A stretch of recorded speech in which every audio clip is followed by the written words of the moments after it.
Hello दोस्तों, तो आज माइटोनिक डिस्ट्रॉफी के सेकंड वीडियो में हम आपको कुछ ऐसी चीज़ें बताने वाले हैं कि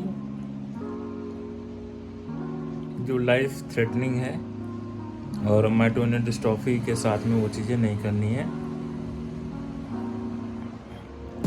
सेफ्टी से रहना है। और बॉडी में क्या क्या कमियां और क्या क्या कमियां आती हैं उनके बारे में हम लोग चर्चा करेंगे। ओके, तो माइटोनिक डिस्ट्रॉफी, जैसा कि सब लोग जानते हैं, जो पेशेंट्स हैं वो ये चीज़ फील भी करते हैं कि नसें अकड़ती हैं। जब हम छींकते हैं तो ये नसें अकड़ती हैं, जब हम खांसते हैं तो ये नसें अकड़ती हैं, जब हम चलते हैं तो पैरों की नसें अकड़ती हैं, जब हमें कोई भारी ऑब्जेक्ट उठाना पड़ता है तो हाथों की नसें अकड़ती हैं। हम बहुत देर तक हाथ ऊपर नहीं कर सकते हैं। हाथ ऊपर करोगे तो माइटोनिक डिस्ट्रॉफी में जो स्टिफनेस आती है नसों में, तो हाथ ऑटोमेटिकली नीचे गिर जाता है। तो बॉडी यूजलेस है। अगर हम बोलें बॉडी यूजलेस है, और अगर पेशेंट हार मान गया है माइटोनिक डिस्ट्रॉफी से, तो बॉडी एकदम यूजलेस है। तो बॉडी किसी काम की नहीं है। इस उम्र तक आते आते 39 की उम्र तक आते आते एक चीज़ और हम फील करते हैं कि क्या बोलते हैं उसको इंग्लिश में, थोड़ा सा पुरुषार्थ कम हो रहा है। पुरुषार्थ का मतलब ये है, जो यौन शक्ति होती है वो कम हो रही है। हाँ, हो गई है, कम नहीं हो रही, हो गई है। जो आपका लिंग होता है वो उतना ज़्यादा, जो इरेक्शन होता है वो इतना ज़्यादा सेटिस्फैक्ट्री नहीं होता है, या जो हार्डनेस आनी चाहिए वो हार्डनेस नहीं आ पाती है। ये भी माइटोनिक डिस्ट्रॉफी का ही एक सिम्टम है। जो क्योंकि प्रोटीन की कमी होती है और नसों में प्रोटीन चाहिए, तो प्रोटीन की कमी होने की वजह से इस जगह पे भी दिक्कत आती है। तो बेटर यही रहेगा कि जो भी आपका पार्टनर है उसको चीज़ें बता दें पहले से ही, और इस बीमारी को ख़त्म करना है। मतलब इस बीमारी को इस दुनिया से ख़त्म करना है, क्योंकि ये जेनेटिक प्रॉब्लम है। जेनेटिक प्रॉब्लम है मतलब अगर आपके बच्चों में नहीं आएगी तो हो सकता है कि अगले बच्चों में आ जाए। ये बीमारी कभी ख़त्म नहीं होगी। इसलिए जो भी माइटोनिक डिस्ट्रॉफी का पेशेंट है उसको मेरे ख्याल से बच्चे पैदा नहीं करने चाहिए, क्योंकि जो ज़िंदगी आपने जी है या जो ज़िंदगी आप जी रहे हैं, आपकी वजह से आपकी संतान भी वैसे ही ज़िंदगी जिए। ये कोई भलाई का काम नहीं है। तो हमारे जैसा कोई दूसरा आप पैदा नहीं होगा इस दुनिया में। मेरे एंड से माइटोनिक डिस्ट्रॉफी ख़त्म। मेरे बाद अब कोई भी माइटोनिक डिस्ट्रॉफी का पेशेंट पैदा नहीं होगा। तो ये चीज़ें अपने पार्टनर को एकदम क्लियर कर दीजिए कि ऐसा नहीं होगा।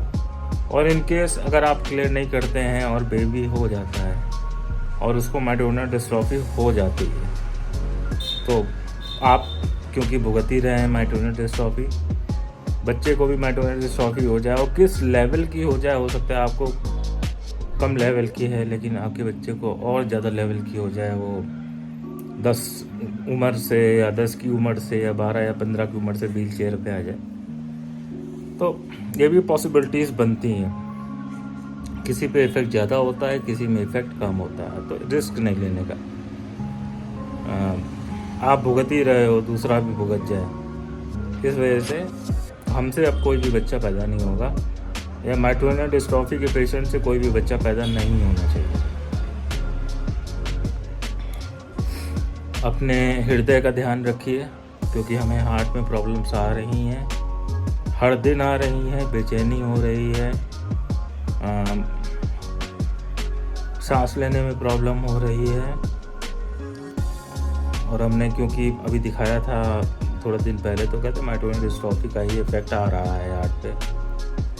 देखते हैं कब तक की ज़िंदगी है, कब तक चलती है, या कोई मेजर प्रॉब्लम अगर हार्ट में आती है तो उस हिसाब से स्टेप लिया जाएगा। लेकिन डेली लाइफ में मेरे हार्ट में प्रॉब्लम्स आ रही हैं, मतलब कि अजीब सा है कुछ, मतलब बहुत उलझन सी हो जाती है, सांस लेने में प्रॉब्लम हो जाती है। और आप ये ECG, इको, फीको और ये सब कुछ कराओगे तो इन सब में कुछ दिखेगा नहीं, वो प्रॉब्लम्स मसल्स की है। जो इको हॉस्पिटल्स में होते हैं उसको बोलते हैं इको 2D। अगर माइटोनियन डिस्ट्रॉफी की वजह से हार्ट में कोई दिक्कत हो गई है तो उसके लिए आपको इको करवाना पड़ेगा, इको 4D। जब इको 4D आप कराएंगे तो समझ में आएगा कि मसल्स कितनी स्टिफनेस हो रही है या मसल्स की वजह से क्या प्रॉब्लम हार्ट में हो रही है। हालांकि आज तक हमने 4D नहीं कराया है और ईजिली मिलता भी नहीं है हॉस्पिटल्स में, सब 2D करते हैं। देखते हैं कहीं कोई हॉस्पिटल अगर मिल जाए तो 4D एक बार इको करा के देखेंगे तो उसमें मसल्स की भी जानकारी आती वॉल्व्स के साथ में। 2D सिर्फ वॉल्व्स चेक करता है कि आपके वॉल्व्स फंक्शनिंग है या नहीं है कि क्या है, लेकिन 4D इको जो है वो मसल्स भी चेक करता है, हार्ट की मसल्स। तो अगर आपको माइटोनियन डिस्ट्रॉफी है, आपके शहर में, आपके देश में अगर कहीं 4D इको हो रहा है, रेयरली मिलता है, अगर 4D इको कहीं हो रहा है तो उसको ज़रूर कराइए। और नॉर्मल हार्ट की जो जांचें होती है उसमें सब कुछ परफेक्ट आता है, कोई समस्या नहीं है, लेकिन आप ये फील करोगे कि नहीं हार्ट में समस्या आ रही है, और वो 4D भी आपको बता देगा कि हाँ हार्ट में समस्या आ रही है, 2D नहीं बताएगा। ओके, तो हेल्दी लाइफ जियो, अच्छा खाना पीना खाओ, प्रोटीन डाइट अच्छे से लो, स्ट्रेस से जितना दूर रहो उतना अच्छा है।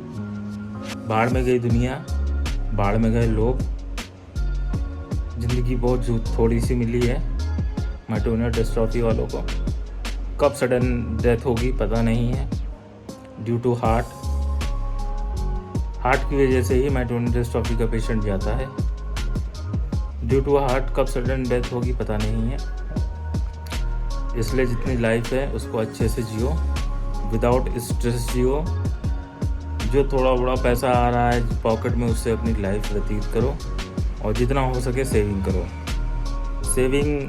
सेविंग से ही आगे के उपचार हो पाएंगे, आगे की ट्रीटमेंट हो पाएंगे।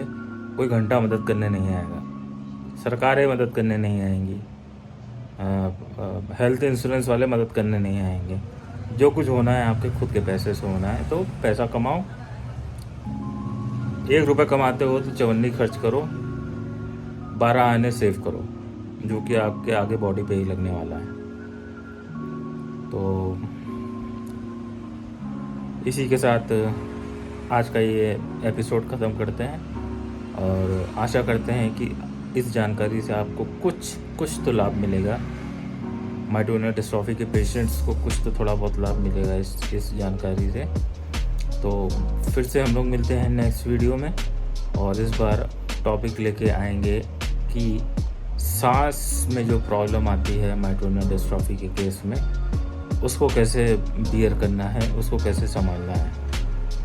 सांस, लंग्स, यहाँ की स्टिफनेस, ज़बान की स्टिफनेस, ये सब चीज़ों पे एक एक करके बात करेंगे हम लोग। तो मिलते हैं नेक्स्ट वीडियो में फिर से एक जानकारी के साथ में। तब तक के लिए बाय, हेल्दी रहिए, सुरक्षित रहिए, और प्रोटीन डाइट जरूर लेते रहिए। Thank you.